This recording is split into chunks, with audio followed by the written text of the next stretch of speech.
قد كفاني علم ربي من سؤالي واختياري. الحمد لله والصلاة على رسول الله.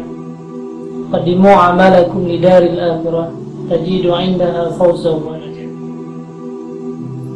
Saudaraku sekalian yang seiman dan yang seagama, kita sekarang telah berada di dalam bulan Rabiul Awal, di mana pada bulan inilah lahirlah seorang Rasul, Nabi Muhammad SAW,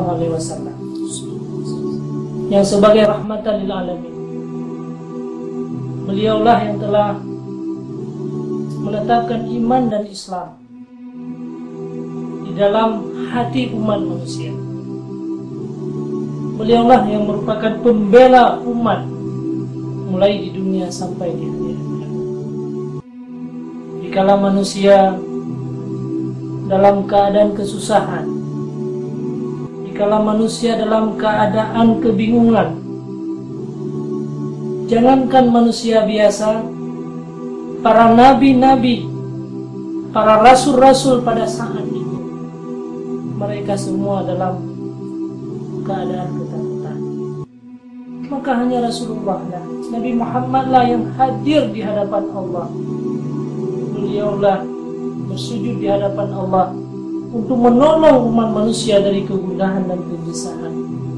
Beliaulah yang telah memisahkan umat dari golongan orang-orang kafir. Maka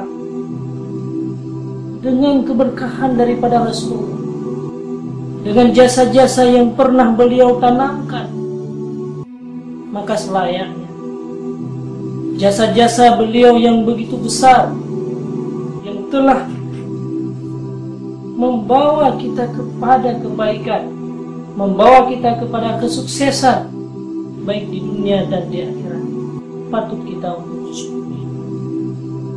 Seluruh umat Islam mulai dulu sampai sekarang, surah turun temurun, semuanya mereka merayakan hari besar lahirnya Rasulullah SAW.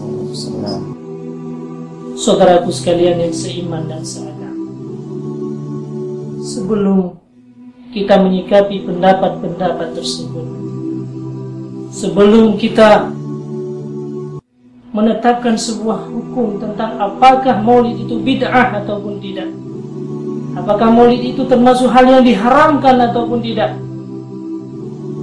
terlebih dahulu kita harus mengetahui, memahami apa sebenarnya arti daripada maulid tersebut. Karena dalam sebuah kaidah dijelaskan, al-hukmu 'ala syai' far'un an tasawwuri. Menetapkan sebuah hukum adalah sebagai cabang daripada memahami daripada persoalan tersebut. Menghukumi sesuatu adalah cabang daripada memahami sesuatu tersebut. Sungguh sangat terburu-buru bila kita menetapkan sebuah hukum, apalagi mengkafirkan, sebelum kita membuat sebuah verifikasi, sebelum kita mendapatkan sumber-sumber yang jelas apa yang sebenarnya yang terkandung di dalam maulid Rasulullah SAW. Setelah kita melihat ternyata maulid Rasulullah SAW adalah sebagai tanda syukur umat Islam, di mana jasa-jasa Rasulullah itu yang begitu banyak yang telah diberikan kepada kita lewat perantaraan Rasulullah, merupakan wasitatul a'dha, wasitatul ulama. Rasulullah merupakan wasilah yang paling besar untuk mencapai kebahagiaan manusia di dunia.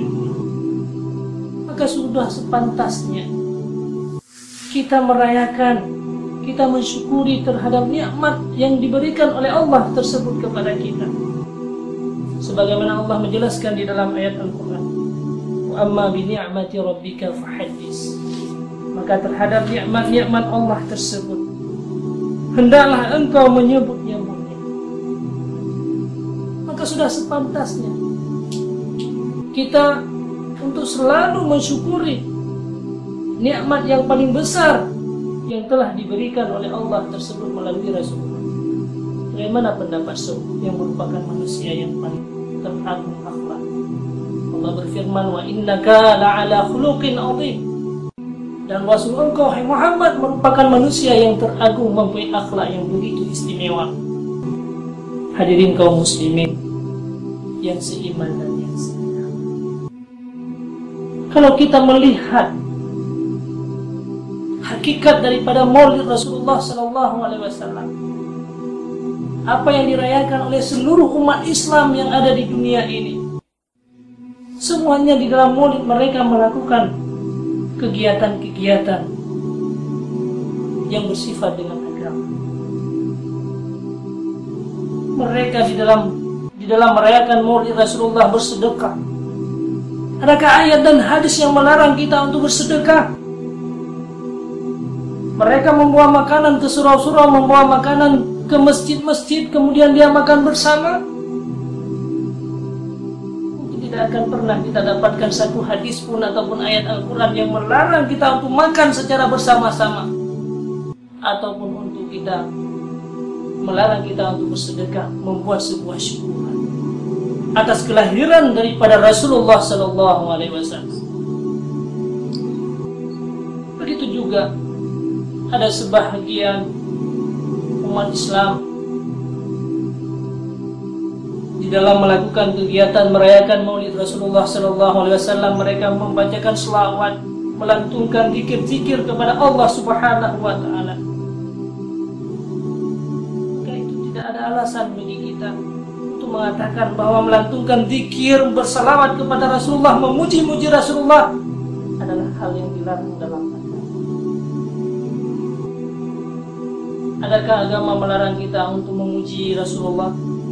Adakah agama melarang kita untuk memuliakan Rasulullah? Inilah yang dikerjakan oleh umat Islam di dalam mereka merayakan Maulid Rasulullah SAW. Mereka memuji-muji Rasulullah, mengenang sejarah-sejarah Rasulullah untuk bisa kita ikuti. Bagaimana keteladanan daripada Rasulullah SAW, sungguh sangat luar biasa. Dalam yang dilakukan oleh umat Islam di dalam merayakan Maulid Rasulullah SAW, mereka memuliakan Nabi, mereka menyebutkan sifat-sifat Rasulullah supaya bisa diteladani, supaya bisa mengenang kembali bagaimana Rasulullah SAW di dalam melakukan perjuangannya. Betapa banyak jasa-jasa beliau yang telah dicurahkan untuk kita umat Islam. Maka adakah orang yang akan melarang memuji-muji Rasulullah? Pantaskah umat Islam sendiri mengkafirkan orang-orang yang memuliakan Rasulullah SAW? Allah berfirman di dalam ayat Al-Quran, فَالَّذِينَ آمَنُوا بِهِ وَعَزَّرُوهُ وَنَصَرُوهُ وَاتَّبَعُوا النُّورَ الَّذِي أُنْزِلَ مَعَهُ أُولَئِكَ هُمُ الْمُفْلِحُونَ. Orang-orang yang beriman kepada Allah dan memuliakan Allah serta menolongnya dan mengikuti cahaya yang terang yang diturunkan Allah Subhanahu wa Ta'ala, yaitu Al-Quran, mereka itulah orang-orang yang sukses, orang-orang yang Allah secara tegas menjelaskan bahwa orang-orang yang memuliakan Rasulullah, orang-orang yang menghormati Rasulullah adalah termasuk orang-orang yang beruntung, orang-orang yang sukses. Maka tidak pantas kita selaku umat Islam mengatakan bahwa memuliakan Rasulullah, memuji-muji Rasulullah termasuk perbuatan bid'ah. Allah sendiri sudah cukup banyak memuji-muji Rasulullah di dalam ayat Al-Quran. Bahkan seluruh isi Al-Quran itu merupakan sifat daripada sifat Rasulullah SAW. Laqad ja'akum rasulun min anfusikum azizun 'alaihi ma 'anittum harisun 'alaikum bil mu'minina raufur rahim. Sungguh datang kepada kamu, kata Allah, seorang rasul daripada golongan kamu sendiri. Alaihi ma'anittum, mereka merasa berat Nabi Muhammad, Rasul itu merasa berat kalau kamu, wahai umat-umat, menimpa kesusahan dan kesedihan. Azizun alaikum. Beliau merupakan orang yang sangat mulia, yang megah, Raufur Rahim. Sifat yang dimiliki oleh Allah. Allah memuji Rasul dengan mempunyai sifat Raufur Rahim. Rasul termasuk orang-orang yang sangat kasih sayang. Saudaraku yang seiman dan yang seagama. Kemudian di dalam merayakan Maulid Rasulullah yang ketiga, umat Islam melakukan kegiatan berdakwah. Mereka berceramah, menyebut-nyebutkan di dalam ceramah sejarah-sejarah Rasulullah SAW. Mungkin ini juga bukan hal yang dilarang di dalam agama. Sayyidina Umar sendiri selaku khalifah daripada Rasulullah, orang yang sangat cinta kepada Rasulullah SAW, orang yang sangat taat.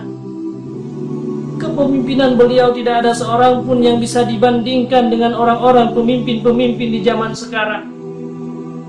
Keistimewaan beliau tidak ada manusia yang istimewa seistimewa Sayyidina Umar bin Khattab. Beliau apa pernah mereka sampaikan? Beliau sampaikan. Beliau pernah menyampaikan di kala Rasulullah tidak ada. Wahai manusia-manusia sekalian, beliau mengenang sejarah-sejarah Rasulullah. Tahukah kalian, kata beliau, pada saat Rasulullah yang pertama sekali pada mula-mula Islam, orang yang belum begitu banyak, pada hari Jumat beliau berkhutbah memegang pohon kurma. Setelah orang bertambah banyak yang masuk ke masjid, para umat-umat Islam saat itu ingin sekali untuk mendengar kata-kata Rasulullah, ingin melihat langsung Rasulullah. Akhirnya Rasulullah naik ke atas mimbar. Maka pohon kurma sendiri merasa sedih. Dia menangis karena kehilangan daripada Rasulullah. Bayangkan saudaraku sekalian, hanya pohon yang tidak berdaya, tapi karena berpisah, hanya sesaat berpisah dengan Rasulullah, pohon tersebut akan menangis, pohon tersebut merasa bersedih. Akhirnya Rasulullah turun, dan pada saat itu memeluk pohon kurma tersebut. Baru pohon kurma itu tidak menangis. Apalagi kita, berapa tahun telah ditinggalkan oleh Rasulullah SAW, bukan sesaat, ratusan tahun yang lalu, ribuan tahun yang lalu kita telah ditinggalkan oleh Rasulullah. Maka sudah selayaknya kita untuk kembali mengenang semua jasa-jasa Rasulullah. Lebih pantas kita untuk menangis. Begitulah kita kira-kira perkataan Sayyidina Umar di saat beliau berkhutbah. Hadirin kaum muslimin, saudaraku yang seiman dan Islam, inilah kegiatan-kegiatan yang dilakukan umat Islam di dalam merayakan Maulid Rasulullah SAW. Maka kegiatan-kegiatan inilah yang sebenarnya adalah taat kita kepada Allah Subhanahu wa Ta'ala. ابتهالي شاهد لي بافتقاري قد كفاني علم ربي